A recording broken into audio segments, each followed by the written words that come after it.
প্রিয় রংপুরবাসী, পৃথিবী তার হায়াতের একেবারে শেষ পর্যায়ে চলে এসেছে। আমাদের যেমন হায়াত আছে, পৃথিবীরও হায়াত আছে, কারণ এই পৃথিবী এটি চিরস্থায়ীভাবে টিকে থাকবে না, এর ধ্বংস অনিবার্য। একদিন সব কিছু ধ্বংস হয়ে যাবে, এতে কোনো সন্দেহ নাই। কিয়ামত একদিন হবে, কিন্তু কিয়ামতের সেই মহাপ্রলয়ঙ্কারী ঘটনা কত সালের, কোন মাসের, কত তারিখে অনুষ্ঠিত হবে, এটা সুনির্দিষ্ট করে দুনিয়ার কেউ বলতে পারবে না। এমনকি আল্লাহর কোনো ফেরেশতাও জানে না, এমনকি কোনো পয়গাম্বরও জানেন না সুনির্দিষ্টভাবে কোন সময় কিয়ামত হবে। এটি একমাত্র যিনি জানেন, জোরে বলেন তো, তিনি কে? নবী করিম সাল্লাল্লাহু আলাইহি ওয়াসাল্লাম মক্কায় যখন দাওয়াত আরম্ভ করেছেন, মাক্কি জিন্দেগিতে তার দাওয়াতের মূল প্রতিপাদ্য বিষয় বা মৌলিক বিষয় ছিল তিনটি: তাওহীদ, রিসালাত, আখিরাত। তাওহীদ, রিসালাত, আখিরাত। আবারও বলছি, মক্কি জিন্দেগিতে নবীজির দাওয়াতের মূল বিষয় ছিল কয়টা? তাওহীদ, রিসালাত, আখিরাত। আল্লাহর নবী যখন আখিরাতের কথা বলতেন, কিয়ামতের কথা বলতেন, মক্কার মুশরিকরা তখন বলতো, কি করে এটা সম্ভব? একদিন নাকি গোটা দুনিয়া তছনছ হয়ে যাবে, একদিন নাকি সব কিছু লন্ডভন্ড হয়ে যাবে। কি করে এটা সম্ভব? এত সুন্দর সব কিছু সাজানো গুছানো, কত সুন্দর সবুজ শ্যামল, কত সুন্দর উদ্ভিদ, কত সুন্দর নদী নালা, খাল বিল সাগর, এত সুন্দর করে যে পৃথিবী সাজানো গোছানো, কি করে এটা একদিন লন্ডভন্ড হবে? কিয়ামত এটা কি করে ঘটবে? তারা বিশ্বাস করতো না। তারা আল্লাহর নবীকে এসে বলল, ঠিক আছে তাহলে বলে দাও, কোন দিন সেই মহাপ্রলয়ঙ্কারী ঘটনা ঘটবে? এটা কোন মাসে ঘটবে, কোন তারিখে ঘটতে পারে? আল্লাহর নবীকে তারা এসে যখন এই কথা বলল, আল্লাহর নবী তো আল্লাহর শেখানো ভাষা ছাড়া কখনো কথা বলেন না, কারণ আল্লাহর নবীরা নিজে থেকে বানিয়ে কোনো কথা বলেন না। আল্লাহ তাআলা বলছেন, ওয়ামা ইয়ানতিকু আনিল হাওয়া ইন হুয়া ইল্লা ওয়াহয়ুন ইউহা। আমার নবী তার মনোবৃত্তির অনুসরণ করে তিনি কোনো কথা বলেন না। আমি যা ওহী হিসাবে পাঠাই তিনি কেবলমাত্র তাই বলে থাকেন। যখন মুশরিকরা নবীজিকে জিজ্ঞেস করলো, কোন মাসের কোন তারিখে কখন কিয়ামত অনুষ্ঠিত হবে, আল্লাহ বললেন, ও নবী তাদেরকে আপনি জবাব দেন। কোরআনে কারীমে আল্লাহ তাআলা বলছেন, ইয়াসআলুকান নাসু আনিস সাআ, তারা আপনাকে বলে কখন সেই কিয়ামতের ঘটনা ঘটবে, আপনি জবাব দেন, কুল ইন্নামা ইলমুহা ইনদাল্লাহ।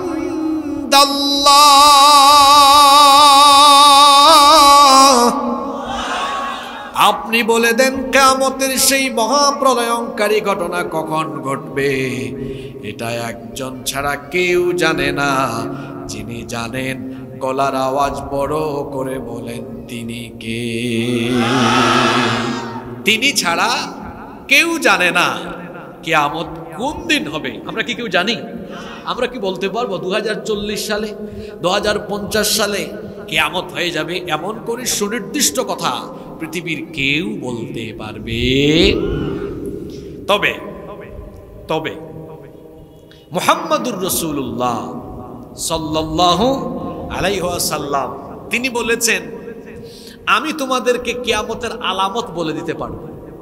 কিয়ামত হওয়ার আলামত, লক্ষণগুলো তোমাদেরকে বলে দিতে পারবো। নবীজি বলেছেন, কিয়ামত নিকটবর্তী হয়েছে পৃথিবীতে আমার আগমনের কারণে, কারণ আমার পরে তো পৃথিবীতে কোনো নবী নাই, রাসূলও নাই। কিন্তু এই যে প্রাণওয়ালারা এটা এখানে রাখছেন কেন? এটা দিয়ে পেশাব পায়খানা করে এটার পানি ব্যবহার করা মুসলমানের জন্য জায়েজ হবে না, ফালাই দেন।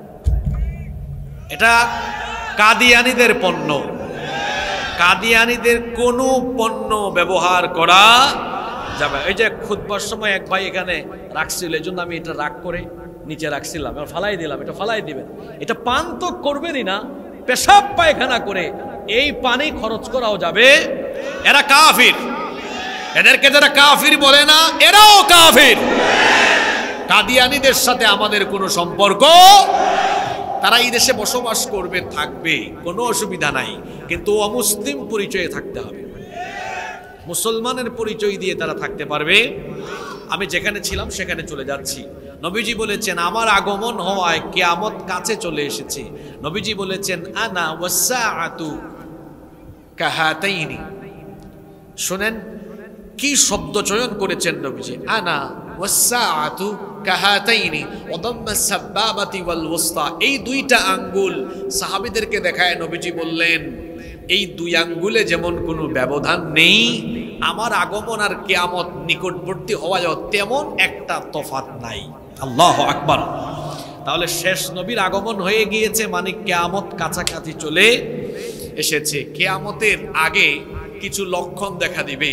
এই লক্ষণগুলো আবার দুই ভাগে বিভক্ত, আলামাতুস সুগরা, আলামাতুল কুবরা। বড় আলামত, ছোট আলামত। বড় আলামতগুলো সুনির্দিষ্ট। কিয়ামতের বড় আলামত হলো মোট 10টা। জোরে বলেন কয়টা? এই 10টি আলামত প্রকাশ পাবে কিরকম? ওই যে সুতার মালা, নবীজি বলেছেন সুতার কোনো মালা ছিঁড়ে গেলে যেমন দানা একটার পর একটা পড়ে যেতে থাকে, কিয়ামতের বড় 10টি আলামত একটার পর একটা, একটার পর একটা খুব দ্রুত সময়ে, কাছাকাছি সময়ে একটার পর একটা প্রকাশিত হয়ে খুব শীঘ্রই কিয়ামত হয়ে যাবে। এর আগে অনেকগুলো ছোট ছোট আলামত প্রকাশ পাবে। শেষ জামানা নিয়ে হাদিসের মধ্যে অসংখ্য হাদিস এসেছে। এই হাদিসগুলো যারা স্টাডি করেছেন, প্রায় সকল মুহাদ্দিস এবং বিশেষজ্ঞ উলামাগণ বলেছেন কিয়ামতের ছোট ছোট যত আলামতের কথা বলা হয়েছে প্রায় সকল আলামত প্রকাশ হয়ে গিয়েছে। কোনোটা আবার প্রকাশ হয়ে কয়েকবার পুনঃ প্রকাশ হচ্ছে। তার মানে বোঝা যাচ্ছে আমরা কিয়ামতের একেবারে কাছাকাছি চলে এসেছি। আর আমরা শেষ জামানার মানুষ। আমরা, জোরে বলেন, আমরা শেষ জামানার মানুষ। এই শেষ নবীর উম্মতের সম্মান অন্যান্য সকল নবীর উম্মতের চাইতে কম না বেশি? প্রধান অতিথি তিনি কি সবার আগে আসেন না শেষে আসেন? আমরা আখেরি উম্মত, তো শেষে আসছি, কিন্তু মর্যাদা আমাদের সবার। আমার দিকে তাকান, আমি বলছিলাম তো, আমি যতক্ষণ কথা বলবো অন্যদিকে মনোযোগী হওয়া যাবে না। কষ্ট হচ্ছে আপনাদের? শেষ জামানার মানুষ হিসাবে আমাদের সম্মান অন্য সকল উম্মতের চাইতে কম না বেশি? বেশি সম্মান পেতে হলে কষ্টও করতে হবে। জোরে বলেন, কষ্ট করতেও হবে। বেশি সম্মানিত এমনি এমনি হওয়া যায় না, এর পিছনে কঠোর পরিশ্রম লাগে, কঠোর সাধনা করতে হয়। কঠোর সাধনা ছাড়া বেশি সম্মানিত হওয়া যায়? আমাদের আগের যুগের উম্মতরা, এদের সম্মানের চেয়ে, এদের মর্যাদার চেয়ে আমাদের সম্মান মর্যাদা অনেক। কত বেশি শুনেন, কত বেশি শুনেন। আল্লাহ নবী বলেছেন আমার উম্মতকে দিয়ে আল্লাহ তাআলা কিয়ামতের দিন জান্নাত উদ্বোধন করবেন। আমার উম্মত জান্নাতের ভেতরে যাবে না যতক্ষণ অন্যান্য নবীর উম্মতেরা জান্নাতের অনেক বাহিরে জান্নাতে যাওয়ার জন্য অপেক্ষা করে দাঁড়িয়ে থাকবেন ততক্ষণ। ওদেরকে ওয়েটিং সিরিয়ালে রেখে আমরা ঢুকে যাব। সুবহানাল্লাহ পড়তে ইচ্ছে করে না? আপনারা দাঁড়ায় থাকেন, অন্য নবীর উম্মতদেরকে দাঁড় করায় রাখা আল্লাহ আমাদেরকে আগে বলবেন মুহাম্মদুর রাসূলুল্লাহ সাল্লাল্লাহু আলাইহি সাল্লামের উম্মতরা কোথায়, আসো তোমাদেরকে দিয়ে জান্নাতে একটু উদ্বোধন করি, তোমরা আগে যাও, বাকিরা পরে যাবে। সুবহানাল্লাহ। তো সম্মান আমাদের কম না বেশি? এই জন্য আগের যুগের নবীরা নবী না হয়ে আমাদের নবীর উম্মত হতে চেয়েছেন। সুবহানাল্লাহ। কারণ এই নবীর উম্মত হতে পারাও সৌভাগ্যের ব্যাপার, আর আমরা তো না চাইতেই হয়ে গেলাম। এজন্য আমরা গলার সব শক্তিটাকে একত্রিত করে একটু আল্লাহর শুকরিয়া জানাই, বলেন না আলহামদুলিল্লাহ। তা আমি তো সম্মান বেশি পেলাম, কষ্টও করতে হবে বেশি। কষ্ট কেমন বেশি? আমার দিকে তাকান। এত সম্মান পাইতে হলে আপনাদেরকে অনেক সাধনা করতে হবে, কারণ আগের যুগের চাইতে এখনকার যুগে ফিতনা কম না বেশি? জোরে বলতে হবে, কম না বেশি? এটা হলো পৃথিবীর সবচাইতে ভয়াবহ ফিতনার যুগ। আমাদের আগে যারা 1000, 2000, 3000 বছর আগে যে নবীর উম্মতরা পৃথিবীতে ছিলেন, তারা অত ফিতনা দেখেন নাই। তারা কি টিভি পেয়েছেন, মোবাইল পেয়েছেন, ইন্টারনেট পেয়েছেন, ফেসবুক, ইউটিউব, ইনস্টাগ্রাম পেয়েছেন? কিছুই নাই তাদের হাতে। ফিতনা কম ছিল না বেশি ছিল? এখন ফিতনা কেমন আপনারা বলেন? এখন ফিতনা কেমন? শেষ জামানায় আমরা অন্ধকার রাতের ফিতনার মতো ঘন গভীর ফিতনায় পড়ব। এজন্য আমরা এই ফিতনায় নিজেদের ঈমান ঠিক রাখতে পারলে আমাদের পুরস্কারও বেশি। আল্লাহ বলেছেন, অন্যান্য সব নবীর উম্মত থেকে আমি তোমাদেরকে সবচাইতে বেশি সম্মান আর মর্যাদা পুরস্কার দিয়ে দিব। সুবহানাল্লাহ। তবে এই ভয়াবহ ফিতনার সময়ে শেষ জামানায় ঈমানের উপরে টিকে থাকতে, শেষ জামানায় আমলের চাইতে ঈমান বাঁচানো অত্যন্ত কঠিন কাজ হয়ে, এটা কি আমার কথা? এটা কি আমার কথা? তিরমিজি শরীফের হাদিসের বর্ণনাকারী সাহাবী হচ্ছেন আনাস ইবনে মালিক রাদিয়াল্লাহু আনহু। তিনি বলছেন, ইয়াতি আলান নাসি জামান, খুব শীঘ্রই এমন এক জামানা, এমন এক যুগ আসবে, আস-সাবিরু ফীহিম আলা দীনিহি কাল কাবিদু আলাল কালকাবিদি আলাল জামর। আল্লাহর নবী বলেছেন, জ্বলন্ত কয়লার উপরে দাঁড়িয়ে থাকা যতটা কঠিন, শেষ জামানায় নিজের ঈমান হেফাজত করে ঈমান বাঁচিয়ে ঈমানের উপরে টিকে থাকা হবে তার চাইতে আরো কঠিন। কতটা কঠিন হবে? সাইয়্যিদুল মুহাদ্দিসিন আবু হুরায়রা রাদিয়াল্লাহু আনহু হাদিস বর্ণনা করেছেন। আল্লাহর নবী বলেছেন, তোমরা শেষ জামানায় অন্ধকার ঘন কালো ফিতনা আসার আগেই তোমরা সতর্ক হয়ে যাও, কারণ হলো সেই সময় এমন ভয়াবহ ফিতনা দুনিয়ায় আরম্ভ হবে। ইউসবিহুর রাজুলু মুমিনান ওয়া ইউমসি কাফিরা, সকালবেলা একজন লোক মুমিন থাকে, শুধু তাই নয়, ওয়ায়ুমসি মুমিনান ওয়া ইউসবিহু কাফিরা, সন্ধ্যাবেলা রাতের বেলা কোনো ব্যক্তি মুমিন থাকলেও রাতের বেলা ফিতনায় পড়ে গিয়ে সকালবেলা কাফের হয়ে যেতে ১৫০০ বছর আগে আল্লাহর নবীর বলা কথাগুলো আজ কি করে বাস্তবায়ন হতে চলেছে দেখেন। কি করে মানুষ ঈমানের পথ থেকে সরে গিয়ে বেঈমান হয়ে যায়। সকালে ফজরের নামাজ আদায় করেছে, ফজরের নামাজ আদায় করে ঈমানদারের বেশে ঈমানদার হয়ে কিন্তু অফিসে গিয়েছে, অফিসে গিয়ে সুদ খেয়ে, ঘুষ খেয়ে, চুরি ডাকাতি দুর্নীতি করে বিকালবেলা বাসায় আসার আগে বেঈমান হয়ে বাসায় এসেছে। কি ভয়ঙ্কর ফিতনার জামানা। যুবক রাতের বেলা বাড়িতে ঘুমিয়েছে ঈমান নিয়ে, এশার নামাজ কিংবা রাতের বেলা মাহফিলে এসে ঈমানের হালতে বাড়িতে গিয়েছে, কিন্তু ঘুমানোর আগে ফোন হাতে নিল। ফোন হাতে নিয়ে সেখানে অশ্লীলতা, বেহায়াপনা, নোংরামি আর জেনার সাগরে ডুব দিয়ে দিল। রাতের বেলা ছিল ঈমানদার, কিন্তু সারা রাত জিনার সাগরে ডুব দিয়ে সকালবেলা বেঈমান আর কুফরিতে নিমজ্জিত হয়ে গেল। বলেন তো দেখি, এই জামানাটা সহজ না কঠিন? এই জন্য নবীজি বলেছেন, শেষ জামানার উম্মতের মর্যাদা যেমন বেশি, ঠিক তেমনি ভাবে শেষ জামানার উম্মতের উপরে পরীক্ষা আর ফিতনা আসবে কম না বেশি? ওইদিকে কারে দেখেন? আমিও একটু তাকাই আপনাদের সাথে। হ্যাঁ, তাকাই থাকি। কি আছে এখানে? দেখি দেখি তো, কি কি কি কি দেখতেছেন এখানে? ক্লাসের ভালো ছাত্র কখনো সে টিচারের বাহিরে অন্য কোনো দিকে মনোযোগী হয়? আমি তো রংপুরের নতুন না, বহুত পুরান। গত 7-8 বছর ধরে তো আসি। রংপুরের মানুষ খুব মেধাবী, বিচক্ষণ, নম্র, ভদ্র, মনোযোগী, অতিথিপরায়ণ, আচার আচরণে অমায়িক। এখানে একটু ব্যতিক্রম লাগে কেন? মিঠা পুকুরের মানুষ মিঠা হবে, তিতার মতো আচরণ কেন করেন? হ্যাঁ, তারপরে কি নামও তো সুন্দর, রানী পুকুর, রাজা পুকুর আছে নাকি এখানে? তো সব রানী নিয়ে আপনারা বসে আছেন, তাই না? তারপরে চেতনাগঞ্জ, সুন্দর না? চেতনাগঞ্জের মানুষের ভেতরে কোরআনের চেতনা থাকা লাগবে। কোরআনের চেতনাধারী যারা, কোরআনের আলোচনায় বসলে বাহিরে চেতনা যায় না। আপনাদের চেতনা মনোযোগ এখন এখানে না অন্যদিকে? কথা বলেন, মনোযোগী থাকবেন তো।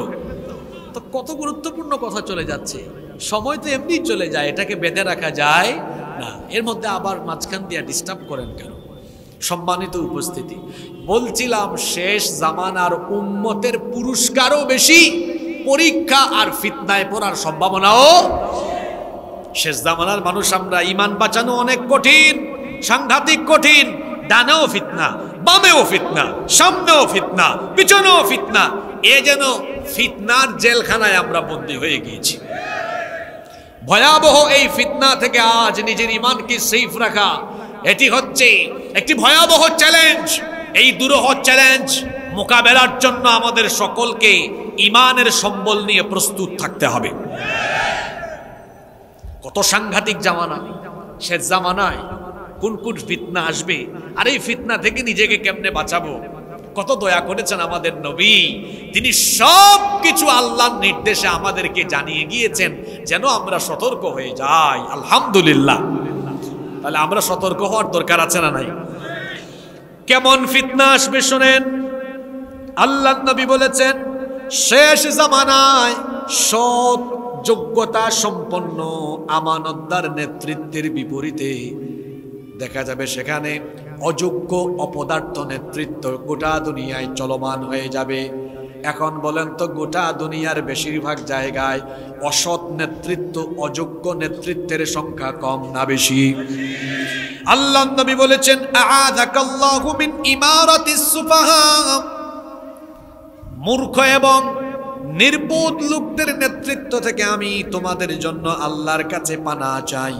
সাহাবীরা বললেন, মা ইমারাতুস সুফাহা, মূর্খ এবং নির্বোধ লোকদের নেতৃত্ব আবার কেমন হবে? আল্লাহর নবী বললেন, উমারাউ ইয়াকুনুনা বা'দি লা, আল্লাহর নবী বললেন, উমারাউ ইয়াকুনুনা বা'দি লা ইয়াক্তাদুনা বিহাদি ওয়া লা ইয়াস্তান্নুনা বিসুন্নতি।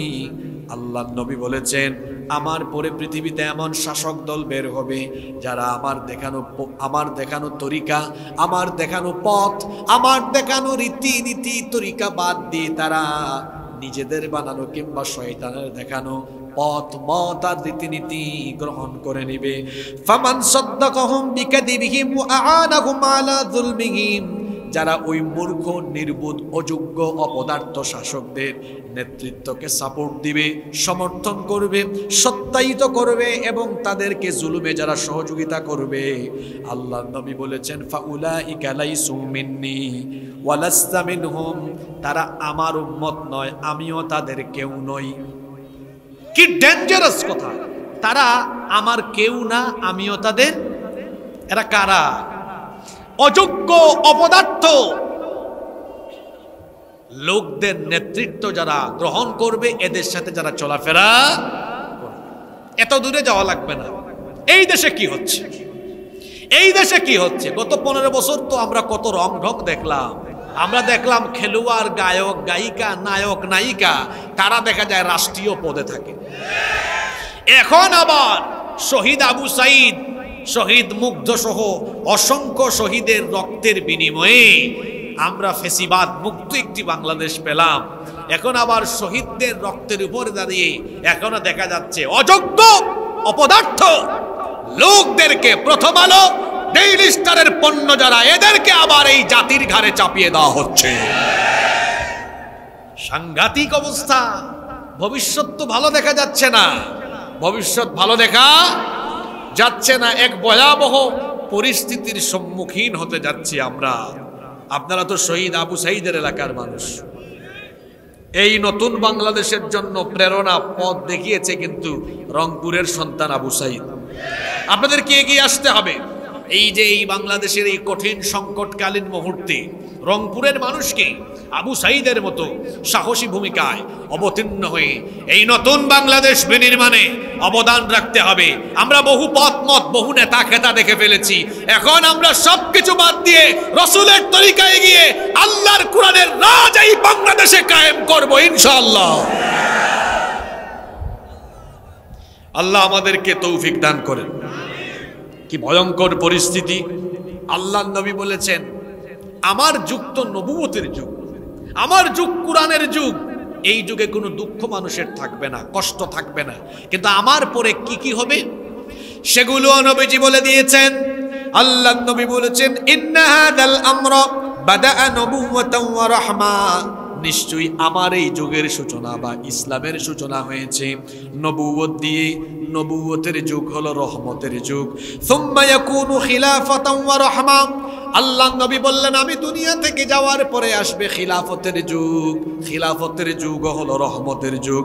সুম্মা মুলকান আদুদান সুম্মা কানা জাবরিয়াতান ওয়া উতুওয়ান ওয়া ফাসাদান ফিল আরদ, আমার পরে আসবে পৃথিবীতে খেলাফতের যুগ। খেলাফতের পরে আসবে রাজতন্ত্রের যুগ। জীবিত থাকাকালীন নবীজি যে কথাগুলো বলে গিয়েছিলেন পৃথিবীতে সেগুলো ঘটেছে কি ঘটে নাই? আরো জোরে বলেন, ঘটেছে কি ঘটে নাই? নবীজির পরে নবীজি বলেছেন আসবে খিলাফতের যুগ, ছিল খেলাফতের যুগ।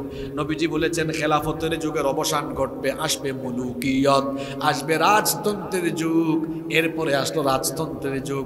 তারপরে নবীজি বললেন অতঃপর আসবে এক ভয়াবহ ফিতনার যুগ। সেখানে জালিম স্বৈরাচারীরা, সন্ত্রাসীরা, ডাকাতরা শাসন কার্য পরিচালনা করবে। সেই সময় মানুষের উপরে জুলুম হবে। এটা হলো বর্তমান জামানার রূপ।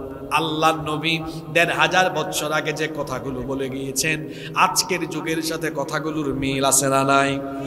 আরো জোরে বলেন, মিল আছে না নাই?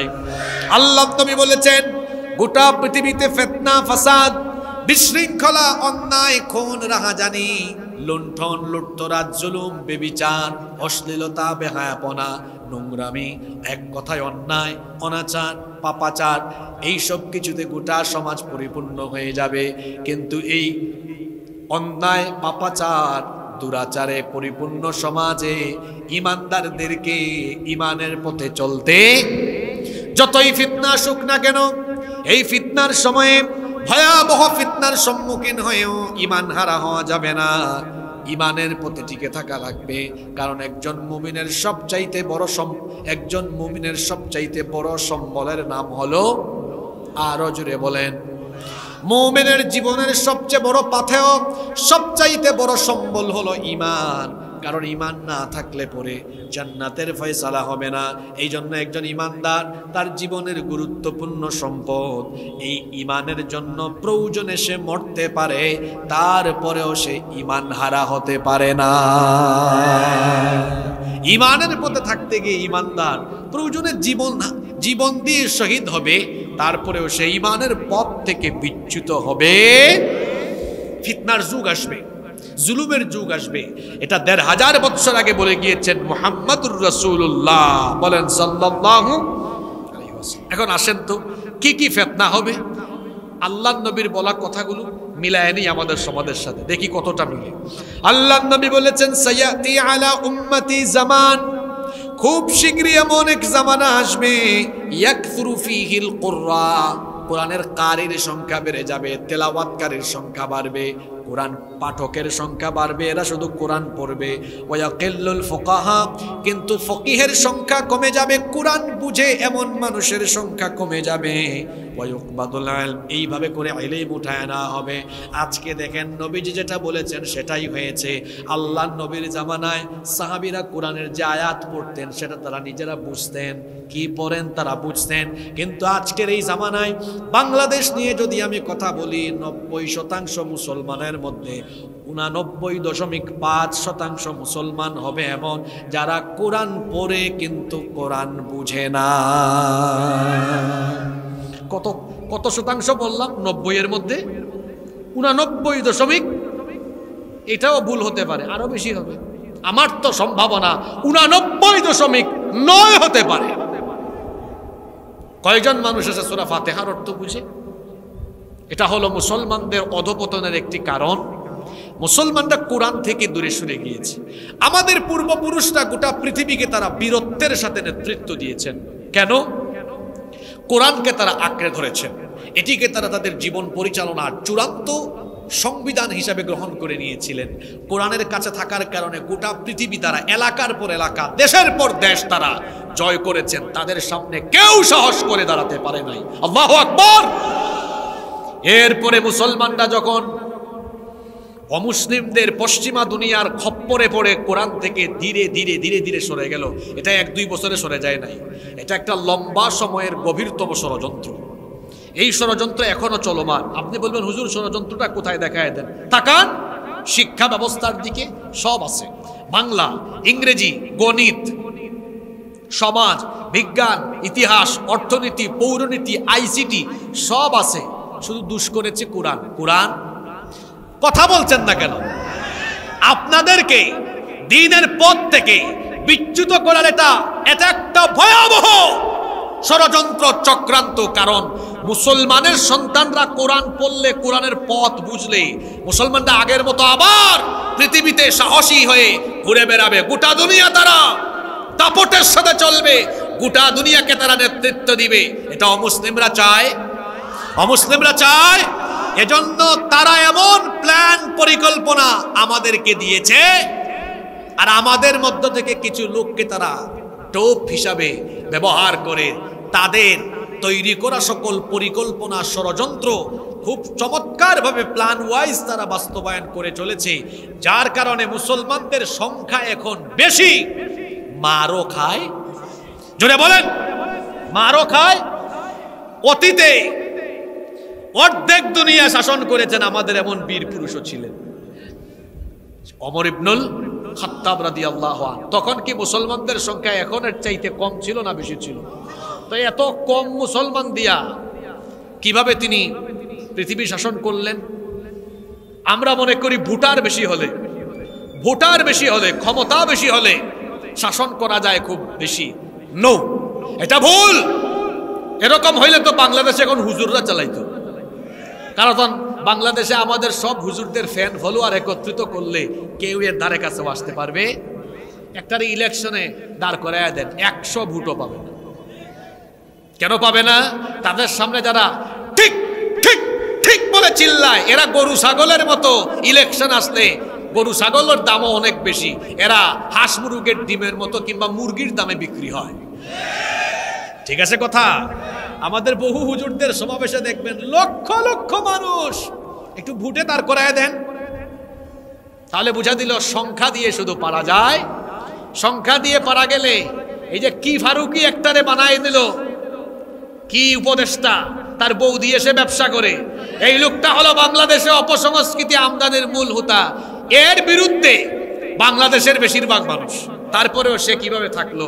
কারণ শুধুমাত্র সংখ্যা দিয়ে পারা যায় না, সংখ্যার চাইতেও গুরুত্বপূর্ণ হলো গুরুত্বপূর্ণ প্রতিষ্ঠানের নিয়ন্ত্রণে থাকা। অত প্রথম আলো আর ডেইলি স্টারের মাল।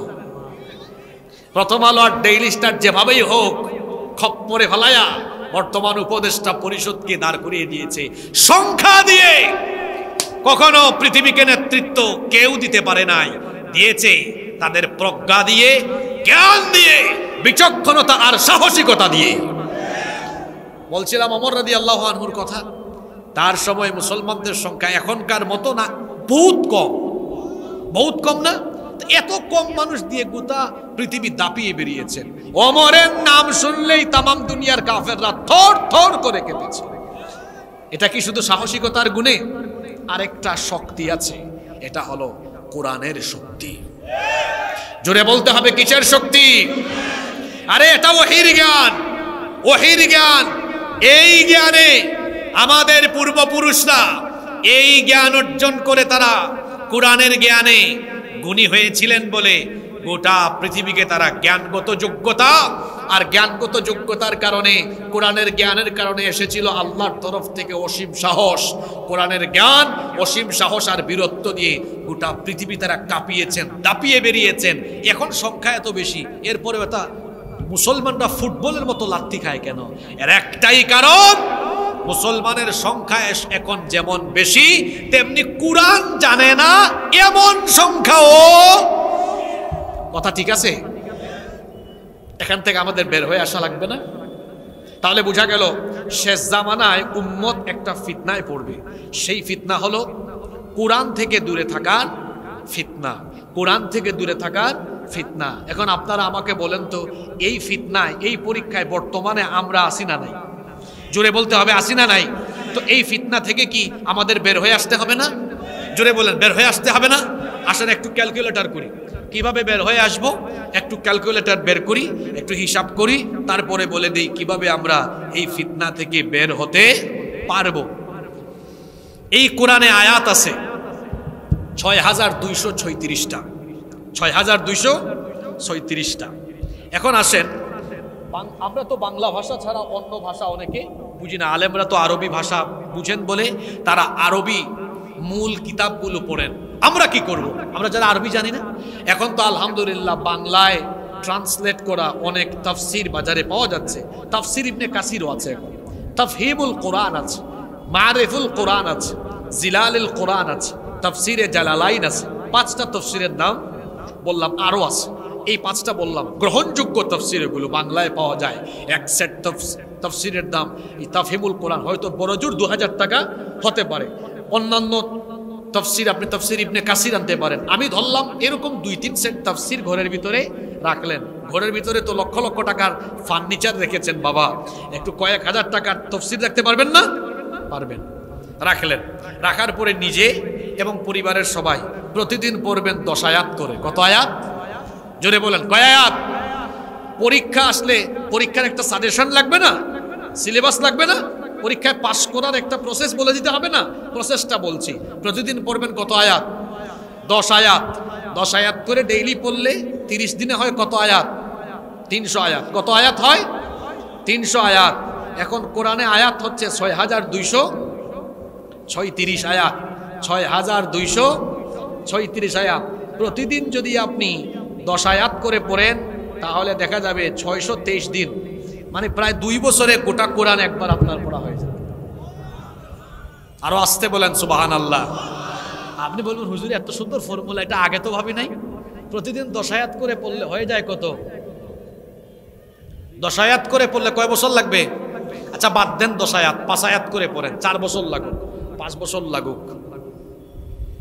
আমার জীবনের সব নেয়ামত দিয়েছেন কে? আসতে বললে হবে না, দিয়েছেন কে? এই নেয়ামতের ব্যাপারে কিয়ামতে প্রশ্ন করা হবে না? জোরে বলেন, হবে না? হবে যে আয়াত দলিল আছে না? আরসালাহু বিল হাক্কি বাশীরান ওয়া নাযীরা وداعيا إلى الله بإذنه وسراجا وقمرا منيرا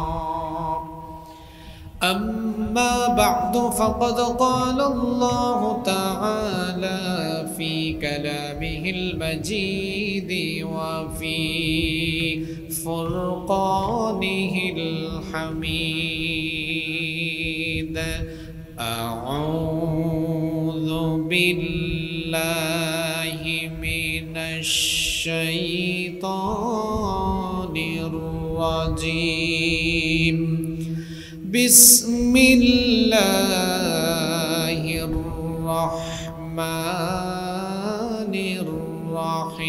الرحيم يسألك الناس عن الساعة قل إنما علمها عند الله وما يدريك لعل الساعة تكون قريبا وقال تعالى في شان حبيبه إن الله وملائكته يصلون على النبي يا أيها الذين آمنوا صلوا عليه وسلموا تسليما সবাই আমার সাথে পড়েন اللهم صل على محمد وعلى آل محمد كما صليت على إبراهيم وعلى آل إبراهيم إنك حميد مجيد اللهم بارك على محمد وعلى آل محمد كما باركت على إبراهيم وعلى آل إبراهيم إنك حميد مجيد ربي زدني علما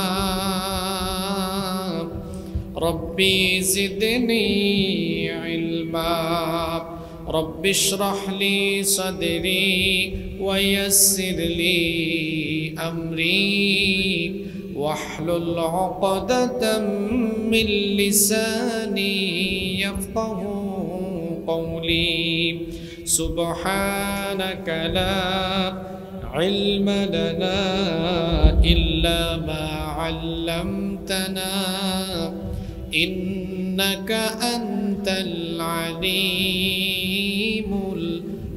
الحكيم صدق الله العظيم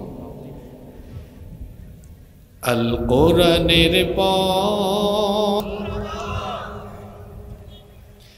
শহীদ আবু সাঈদের রক্ত ভেজা মাটি রংপুরের মিঠাপুকুর উপজেলার অবস্থিত চেতনাগঞ্জ রহমানিয়া এতিমখানা হাফিজি মাদ্রাসা ও লিল্লা বোর্ডিংয়ের হাফেজ ছাত্রদের দস্তারবন্দি উপলক্ষে আয়োজিত আজকের এই তাফসীরুল কোরআন মাহফিলের মুহতারাম শ্রদ্ধাভাজন সভাপতি,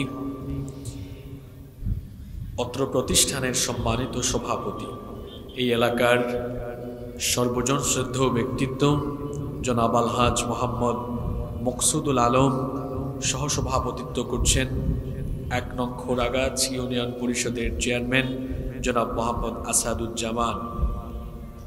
আল্লাহ তাআলা উভয়কে দ্বীনের জন্য, কোরআনের জন্য কবুল করে নেন, আমরা সবাই বলি আমিন। আজকের মাহফিলের সম্মানিত প্রধান অতিথি শহীদি ঈদগাহ বাংলাদেশ জামায়াতে ইসলামী রংপুর জেলা শাখার সম্মানিত সেক্রেটারি, আমাদের শ্রদ্ধাভাজন জনাব আলহাজ হযরত মাওলানা মুহাম্মদ এনামুল হক হাইয়াহুল্লাহ ওয়া আতালাল্লাহু উমরাহ ওয়া বারাকাল্লাহু ফি হায়াতিহি, আমরা সবাই বলি আমিন। আজকের মাহফিলের সম্মানিত বিশেষ অতিথিবৃন্দ যারা আছেন, সময় সংক্ষিপ্ততার কারণে সকলের নাম উল্লেখ করছি না, আল্লাহ সবাইকে দ্বীনের জন্য কবুল করে নেন। আমার আগে বক্তব্য রেখেছেন বিশিষ্ট আলেমে দ্বীন মাওলানা মুকাররম হোসেন সাঈদী হাফিজাহুল্লাহ ওয়া রাআহ। আরও যারা আজকে বক্তব্য রেখেছেন, আল্লাহ সবাইকে হায়াতান তাইয়্যিবাহ সিহহাতান কুল্লিয়া দান করে দেন, আমরা বলি আমিন। মাহফিলে উপস্থিত আমাদের মাথার তাজ শ্রদ্ধাভাজন উলামায়ে কেরাম এসেছেন, বিভিন্ন প্রতিষ্ঠানের আসাতিদায়ে কেরাম এসেছেন, বিভিন্ন মসজিদের খুতাবা এবং আইম্মায়ে কেরাম, আমার সামনে বসা পিতৃতুল্য সম্মানিত মুরব্বিয়ানে ইযাম, যুগে যুগে আল্লাহর জমিনে আল্লাহর দ্বীন প্রতিষ্ঠায় যারা অগ্রসেনানীর ভূমিকা পালন করেছেন, আমার কলিজার টুকরা প্রিয় যুবক, তরুণ এবং ছাত্র ভাইয়েরা, পর্দার আড়াল থেকে শ্রবণরতা সম্মানিতা মা এবং বোনেরা, উপস্থিত মিডিয়ার প্রিয় কর্মী এবং সাংবাদিক ভাইয়েরা, প্রিয় চেতনাগঞ্জ, মিঠাপুকুর তথা আমার প্রিয় রংপুরবাসী, আপনারা সবাই কেমন আছেন? আমাকেও আপনারা জিজ্ঞেস করেছেন, এজন্য আপনাদের প্রতি কৃতজ্ঞতা জ্ঞাপন করছি। আলহামদুলিল্লাহ আলা কুল্লি হাল ওয়া ফি কুল্লি মাকান। আলহামদুলিল্লাহ, মহান রব আমাকেও ভালো রেখেছেন, আমাদের সবাইকে সুস্থতার সাথে বাঁচিয়ে রেখে আজকের এই সুন্দর বরকতময় নান্দনিক এবং জান্নাতি এই আয়োজনে আমাদেরকে শামিল হওয়ার তৌফিক যিনি দান করেছেন, গলার আওয়াজ বড় করে সবাই বলেন তো তিনি কে?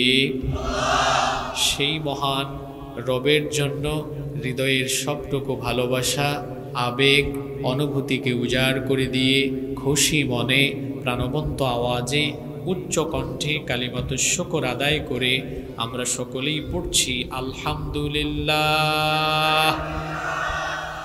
সম্মানিত উপস্থিতি, দিনের বেলা কাজ কাম ফেলে রেখে আল্লাহর কোরআনের টানে আপনারা যেভাবে ছুটে এসেছেন, এটি প্রমাণ করে যে আমরা আমাদের জীবনের চাইতেও বেশি আল্লাহর কোরআনকে ভালোবাসি, আল্লাহর দ্বীন ইসলামকে আমরা আমাদের জীবনের চাইতেও বেশি ভালোবাসি। আমরা যেন এভাবেই আজীবন দ্বীনের পথে অটল অবিচল থাকতে পারি। মহান আল্লাহ আমাদেরকে সেই তৌফিক দান করে দেন। সম্মানিত উপস্থিতি, সময় এটি থেমে থাকে না, সময় তো চলে যায়, তাকে আটকিয়ে রাখা যায় না। এজন্য আমরা অপ্রাসঙ্গিক কোনো কথা বলে গুরুত্বপূর্ণ এই গনিমত, গুরুত্বপূর্ণ সম্পদ, এই সময়কে আমরা নষ্ট করব না। আমরা কেউ ডানে বামে তাকাবো না, সবাই একদম স্ট্রেট ফরওয়ার্ড, সোজা সামনের দিকে তাকাবো। আমার দিকে তাকাবেন, মনোযোগী থাকবেন, আর চুপচাপ থাকতে হবে, নীরব থাকতে হবে। যদি আমরা মনোযোগী থাকতে পারি, নীরব হয়ে শুনতে পারি, তাহলে আলোচনা থেকে ফায়দা আসবে ইনশাআল্লাহ। আমরা যেন ধৈর্য ধারণ করে আমলের নিয়তে প্রত্যেকটি কথা শুনতে পারি। মহান আল্লাহ আমাদেরকে সেই তৌফিক দান করে দেন। আমরা বলি আমিন।